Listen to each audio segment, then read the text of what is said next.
कत्यूं कुत बतारा बती चाहे बिजली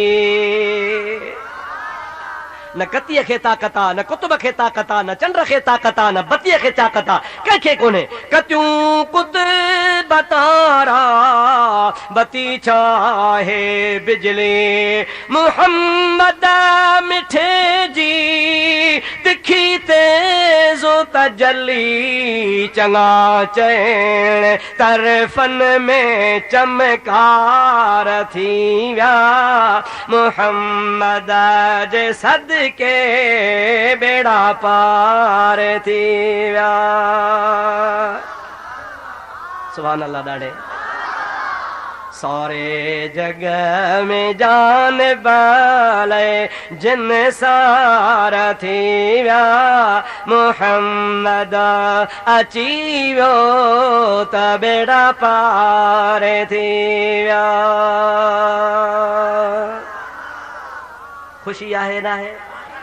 उठी बूंद बरसात बरसन बहारूं खुश थो थिया या नथा थियो? छो था खुश थियो? तो हबीब जे सदके फ़ाइदो पियो आहे। हो पिया सड़न भड़ी सड़ण जो न हो मुंड खां सड़ंदा था अचनि पिया फतवाऊं ॾियनि पिया मुंहिंजा दोस्त मथो हणनि कुतो भौंकंदो असुल कानून अथव। मौलाना रूमी चयो आहे त 14 जी राति चंड रोशनी कंदो आहे कुतो यऊ यऊ कंदो आहे पर कुते जे यऊ यऊ करण सां चंड जी रोशनी ते असर कोन पवंदो आहे। मुहम्मद करीम जे ज़ात बाबरकात जा आशिक मीलाद मल्हाईंदा मुंहिंजा दोस्त दुश्मन पिया सड़ंदा।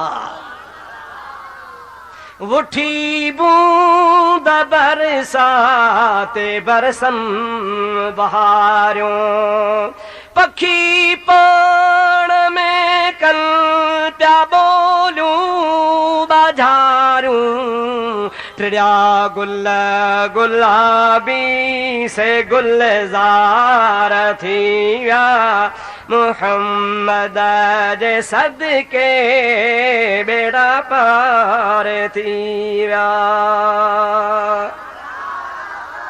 सभई गॾिजी चओ भला सारे जग में जान भले जिन सार थी विया।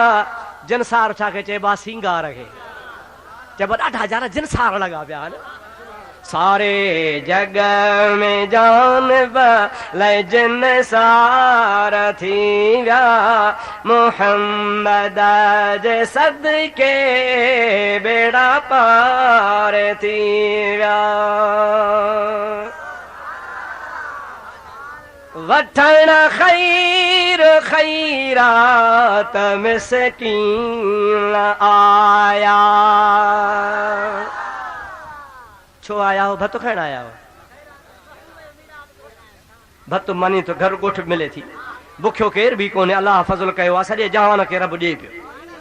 केर थो रोज़ी ॾे? चओ अल्लाह सभिनी खे ॾे थो। हिते तव्हां भत खाइण न आया हो, हिते नबी करीम जे फैज़ जी वंड वठण आया आहियो। वठण खैर खैरात मिसकीन आया गमन खे मिटाइण लाइ गमगीन आया दिलबर जे आए दीदार थी विया मुहम्मद जे सदके बेड़ा पार थी विया। ॾाढे चओ सुभान अल्लाह। सारे जग में जान भले जिन सार थी विया मुहम्मद अची वियो चओ बेड़ा पार थी विया। नज़र सां नवाज़ो जमाअत सॼीअ खे ऐं मौला सभिनी जा बेड़ा पार कर।